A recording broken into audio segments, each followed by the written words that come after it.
Hello one and all, it's my view of My Hero Academia, chapter 291. Thanks for going strong. And I just have to say, hats off to Dabi. Hats off to Dabi. I mean, I thought he had this great plan last week of revealing the truth about Endeavor as all this death and destruction is going on to, essentially blame Endeavor for all of it. But no, that wasn't even the beginning of his plan. The dude did a freaking DNA test just to really show the world, just to really confirm them, yes, I am in fact Endeavor's son. But he wasn't even close to being done there, as he then played the footage of his own ally being murdered by the number 2 hero, as he begged and pleaded that he had to go protect his friends, he had to go protect their happiness. I mean, we, as the readers, we shed tears for Twice, for his death and all that, but how do you think the people in this world are going to react when this is, a real live person that they are seeing being murdered by the number 2 hero?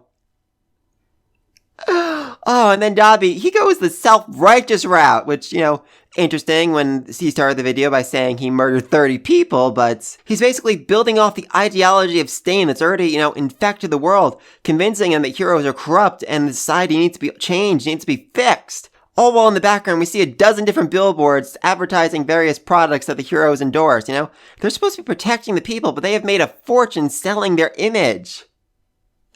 And even the Can't You See kid, who I did not recognize last chapter, who is Endeavor's #1 fan and his best friend, have to realize, this is it. Dabi won. It doesn't matter if he's telling the truth. It doesn't matter if he's lying. The people are going to see this, and they're going to see the death and destruction all around them, and they're going to blame Endeavor. They're going to blame Hero Society. They're going to want to change. Dabi won. He has destroyed the world's faith in heroes. And then just to put the final nail in the coffin, he goes to kill Endeavor with his own finishing move. The move he taught his son way back when. Oh, I love it. I mean, his whole, revenge thing is kind of dampened a little by the fact that Best Genius is alive, which puts at least one hole in his story and can make people certainly question a lot of what he said, but still, Hero Society has taken a serious blow right now, and I don't know if they're going to be able to come back from it. Now, I am seeing a lot of people complain online that Dabi should have run a DNA test on the body that Hawks brought him just to confirm that really was him, but I see two possibilities with that. Either one, he didn't have a base sample of Best Genius DNA to compare it to. I mean, even with Endeavor, he had to get the DNA from the fight he had against that Nomu, so maybe that's the case. Or secondly, and this definitely gets into a crazy conspiracy theory here, is it possible the Japanese government has the ability to clone people, either through technology or through someone who works at the government's own quirk? Because something really bothered me in the first page of this. When Toya died, the only thing they managed to find was a fragment of his lower jawbone. Now, I don't care how angry and sociopathic Dabi may have been in this moment, I cannot imagine a person being capable of tearing out their own jawbone and not, just passing out from the pain immediately after. So, is it possible, and this is a theory I've had for a while, that Dabi didn't fake his death by himself, but that he was aided by the Japanese government who wanted to do, what they did with Hawks, essentially recruit him to become a super soldier for them, someone without a past, without a background, who can be the hero that they need him to be? So they made a clone of him, a fake body of him, and then had that burn instead? I mean, like I said, that's definitely more conspiracy theory, but I just have a very hard time imagining a, 12-year-old boy here, tearing out his own jawbone without, dying. I mean, yeah, finger, toe, even a hand, I could definitely see him doing that without much trouble, but the jawbone just seems much, much harder. And then we get a flashback to young Toya, and it's definitely painting a very different image from the Endeavor we've seen in other flashbacks. He is a very different person here. He's laughing, he seems to be smiling, he's having fun with his son. So, is it only after, either the death of Toya or after Toya proves himself to no longer be capable of superseding him, of becoming a hero, that he becomes as violent and aggressive and awful as the man we know him to be? I'm also very curious about his hair because, it seems to be that as soon as it started going white, that's when his quirk started burning him. So is it possible that when that started happening, he inherited not his mother's ice quirk, but her ice resistance, more or less? Like he obtained the body of an ice user, which made him more susceptible to his own fire? That's what I seem to get from this page, at least. And then, oh god, this might actually be my favorite panel in the entire chapter. When Endeavor says, "No, Toya is dead. take back that despicable lie. He's not screaming it. He's not saying in rage or in anger. He believes it. He 100% believes it. He knows it's true. But he is just trying his best to deny reality. He's trying to deny what he's already he's trying to deny what he already knows is fact. And I just love the look of absolute desperation in his face as he says it. Oh, it's so amazing. Oh, then we have the rest of the League of Villains who are like, wow, I didn't know Dabi was the son of Endeavor. He never told us about this. And Mr. Compress said something very interesting here. My word, another with quite the bloodline. Who the freak is Mr. Compress talking about? I mean, I'm not even sure if the rest of them would know that Shigaraki is the grandson of All Might's teacher. I don't even think Shigaraki is aware of that. So, who is Mr. Compress talking about? Does he have his own bloodline? Does he know more than the rest of the league? I've been saying for quite a while now that I do not trust this man. He is the only member of the entire league whose backstory we have not been told about up to this point, and I just definitely think there is something that he is hiding. I mean, is he secretly, I don't know, Deku's father? One of the previous users of One for All? The child or descendant of one of the previous users? Is he like secretly a deep spy who's working against the league, who's planning on stopping them at some point? I'm just very, very curious about that.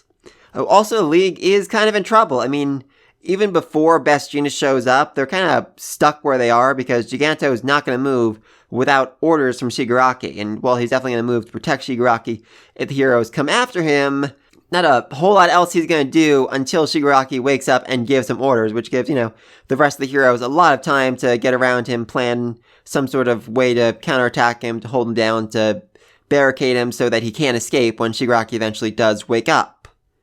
So, that's bad for them. I'm guessing All For One's gonna wake up first, though, and then either give the order to Giganto, or directly teleport them to somewhere, where they can hide, where they can lay low until Shigaraki recovers and finds a way to actually make use of the 100 or so quirks he's managed to inherit. I mean, seriously, don't forget, Deku's struggling to master one quirk at a time. How long do you think it's gonna take Shigaraki to master 100 of them? Anyway, then we have the rest of Endeavor's family being let in on the big secret. Fuyumi is in the middle of teaching class. There are a bunch of students all around her. And, I do love that they are, still having class in the middle of what's probably the largest terrorist attack in the last 100, 200 years of Japan right now. And not one of them is looking at their phone, looking at the news updates, finding out these things. Because, I feel like at least one of them would have gotten a text and looked at their phone or the desk and said, Dabi revealed to be Endeavor's long-lost son. And he looks up and says, teacher, aren't you also Endeavor's kid? Cause your brother's a villain. Oh, that'd be funny. But she just looks so utterly confused as the other teacher comes in and has to, tell her, hey, we need to talk to you in the hallway right now. And it's even worse for Natsu. He learns this. He finds out about this in the middle of class. Surrounded by people, he's just about to have a total, complete mental breakdown as the big brother he loved and cared for is revealed to not only be a lie, but to be a serial killer. Oh, I love it. I love it. Also, just huge props to Skeptic this chapter for editing this video together while they were on the fly, while they were still on their way, bouncing around on Giganto's back.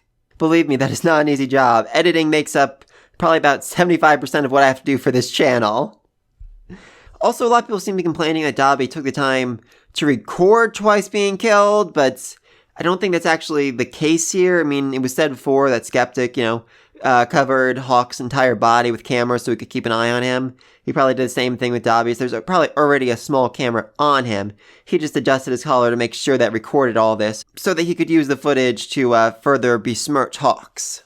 Also, Endeavor does seem a little worried that Dabi knows that Hawks was a spy, because, he's like, oh god, please tell me my son did not kill Hawks. Which he almost did. And while everything Dabi said here can certainly be taken with a grain of salt, I am very much inclined to believe he was telling the truth about Hawks' father being a serial robber and murderer who was taken down by Endeavor. I mean, I'm imagining this man, Hawks' father, as being, violent and abusive to his son and to his wife. And when Endeavor came in, when Endeavor saved the day, he became Hawks' hero. He became Hawks' savior, because Let's not forget in that flashback, he was holding the Endeavor action figure and he said, I want to be a hero just like him. It puts his idolization of Endeavor in a whole new light. If Endeavor really did save him as a kid, and I just so want that to be a scene between these two. I'm very excited for that. I really do love Can't You See Kid's shark best friend. He is very, very wise with what he says here. By speaking out, he's already won. Whether he's lying or not, that's a question for later. He might be a villain. People are going to lose faith over this. I hate to say it, but me too, especially with all this damage and destruction. Anyone witnessing all this would have to be stupid not to lose faith, right? Wow, that was very, very well said. I love it. And then Dabi goes in for the killing blow. And like I suspected, Shoto doesn't have too much of a problem fighting his own brother. I mean, yeah, he's definitely upset about all this, but he can still, take him out if he needs to. He can still fight him. Meanwhile, Endeavor is he's dead. He's dead in his fate. He's just too stunned to even move, to fight back. If he dies here, then so be it. As he's thinking to himself, he never actually gave up. He still believed that somehow, someway his son was alive. He never stopped looking for him. Earlier in the chapter, Dabi said, you filled your agency with fire-based quirk users. Maybe that was, part of the plan. He was hoping that someday, somehow, someone would come in, and that would be Toya. Maybe he wouldn't remember Endeavor. Maybe he lost his memory or something, but Endeavor would recognize him, and Endeavor would have made a place for his son to return to. Oh god, that puts everything in such a depressing light. I absolutely love it. Anyway, so then the final page, like I said, Best Genius is back. He was the person in the helicopter with all that steel cable, which he can, use with his quirk to make him way, way more powerful than just controlling a person's clothes. Gonna be interesting to see if this is enough to take out Giganto. I really, really doubt it. Maybe just hold him down for a little bit, and then, when Shigaraki or All For One start speaking up, Giganto will manage to break free and escape. Also, let's not forget that Giganto could change his size, so if he got, really small all of a sudden, I feel like the cables would kind of just, go slack and he'd be able to escape. That would actually be very funny, but yeah, please let me know all this down below. What do you think of Dabi's whole big revenge plan? I absolutely freaking love it! How do you think the rest of his kids are going to react to learning about this? I said last week, and I'm still holding to it, I think they're going to be more forgiving of Endeavor than the rest of the world. They're going to realize, we went through something very similar to what Toya went through, and we didn't become serial killers. Toya made his own decision.